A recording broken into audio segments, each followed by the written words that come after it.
From Amateur Radio Newsline Report, number 2063, these are the Ham Nation headlines for Wednesday, May 17, 2017. With mobile rigs being second nature to so many radio amateurs, the crackdown by localities on motorist cell phones and hands-free communications is starting to have an impact.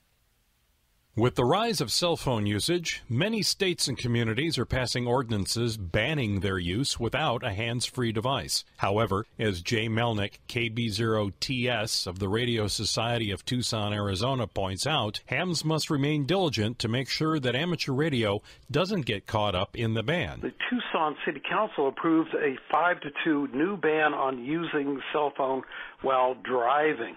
But when they initially put this together, they didn't think about amateur radio operators, other people who are operating on two-way radio equipment. And we finally got something from Chief Carl Woodridge from the Pima County Sheriff's Department Operations Bureau. And it says the Pima County Handheld Device Ordinance, which is 10-34, will not affect the use of two-way radios. They also went on to say the intent of this law is to prohibit calls and texting not to interfere with drivers making and receiving radio transmission. Who better than hams to set the record straight that casual texting or talking isn't the same thing as needing to be on the air? When that understanding results in a reasonable adjustment being made to a very reasonable law, everyone is bound to benefit.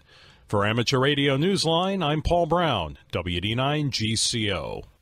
The Swedish section of AMSAT has a lot to be proud of. In Sweden, the celebration this year is quite a big one, even if the group of people celebrating is still relatively small. AMSAT SM, the Swedish section of AMSAT, turns 35 this year and boasts a modest but dedicated membership of 210 licensed amateurs. The organisation was created in April 1982 to give licensed radio operators in Sweden a better look at things they can do on the air using amateur satellites.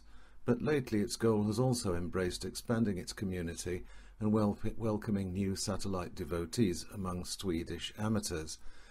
To that end, AMSAT Sweden tries to hold an HF net on 80 metres on Sundays whenever possible, and the discussion usually focuses on space and, of course, satellites. AMSAT SM membership is free, and the organisation is a big supporter of the Fox satellite project. For more information, send an email to info@amsat.se. For Amateur Radio Newsline, I'm Jeremy Boot, G4NJH. If you can't get to Ohio for Hamvention, you'll miss the QSL card wall. That's one of the attention-getting features this year. So here's another wall you can visit right there in the comfort of your own QTH instead.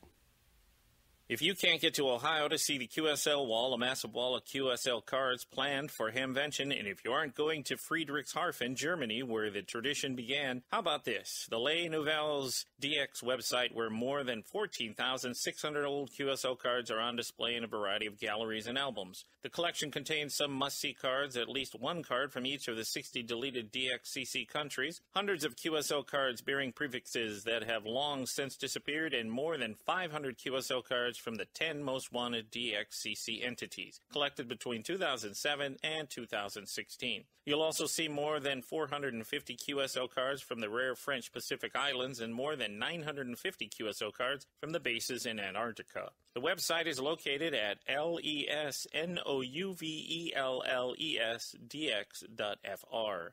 This is a virtual QSL card wall you can visit anytime. Best of all, just like the wall at Hamvention and just like the big wall in Germany, visitors will see in July of this year, you can add your own cards. If you visit the website, you'll notice it's in French, but there is a Google Translate link on the left-hand side, so feel free to use it to switch languages. For Amateur Radio Newsline from Norris Lake, Tennessee, I'm Stephen Kinford, N8WB. We're in the final 2 weeks in the nominating period for the 2017 Bill Pasternak WA6ITF Young Ham of the Year Award.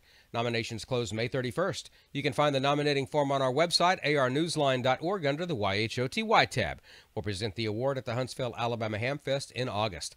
For the rest of this week's Amateur Radio News, please listen to the full Amateur Radio Newsline report online, on a repeater near you, or on shortwave radio station WTWW at 9930 and 5085 kilohertz.